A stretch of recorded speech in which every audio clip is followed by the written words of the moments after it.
আগের দিন আমি একটা ভিডিও পোস্ট করেছিলাম এই ফলটা নিয়ে। ফলটা দেখতে অনেকটা কাঁচা টমেটোর মতো, তাই না? আমার মেয়ে অনলাইনে এটা আমাকে এনে দিয়েছিল। পাকা অবস্থায় খেতে এত সুস্বাদু যে বলে বোঝানো যাবে না। কিন্তু ফুলেও এই যে সবুজ যেগুলো আছে সেগুলো খাবেন না, সেটা খেলে মুখটা বিষিয়ে দেয়। আর তুলতুলে নরম, ভীষণ সুগন্ধে ভরা এই সেই ফল, খেতে এত সুস্বাদু লাগে যে বলে বোঝানো যাবে না।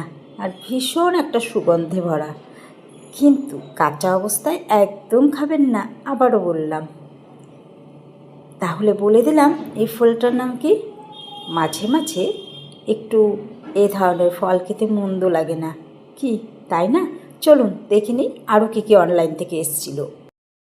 এই গরমে অনলাইন শপিং সত্যি ভীষণ আরামদায়ক, আর তার সাথে একটা অভিজ্ঞতাও। ঘরে বসেই কি সুন্দরভাবে সব কিছু পাওয়া যায় বলুন তো। এই যে সফেদাটা দেখছেন, এই সফেদাটা ছিল একদম নরম আর সুগন্ধে ভরা। তার সাথে নিয়েছিলাম কাঁচা ছোলা, সবুজ মুগ ডাল, আরও নানা রকমের ডাল মিশিয়ে একটা পুষ্টিকর অঙ্কুরিত মিশ্রণ, যা প্রোটিনে ভরপুর আর আমাদের শরীরের জন্য ভীষণ উপকারী।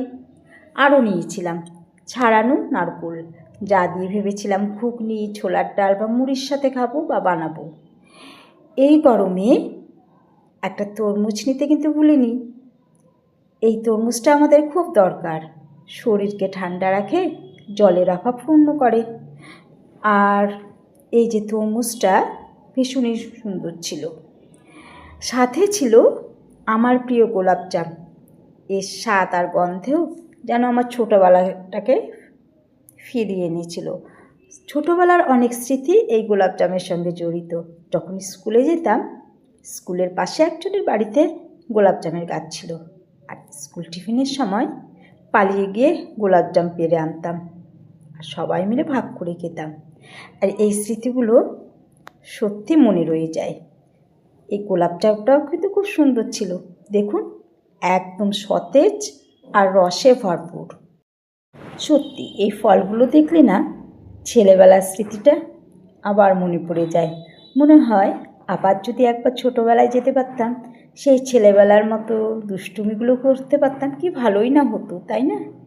এই যে অঙ্কুরিত ডালের মিশ্রণ, এটা শুধু শরীরকে গরম থেকেই রক্ষা করে না, এতে আছে প্রচুর পরিমাণের ভিটামিন আর পুষ্টিগুণ, যা আমাদের শরীরের জন্য ভীষণ দরকার। সবচেয়ে ভালো লাগার ব্যাপার হলো যে যখন অনলাইনে এত কিছু পাওয়া যায়, তখন আমরা কেন ঘরে বসে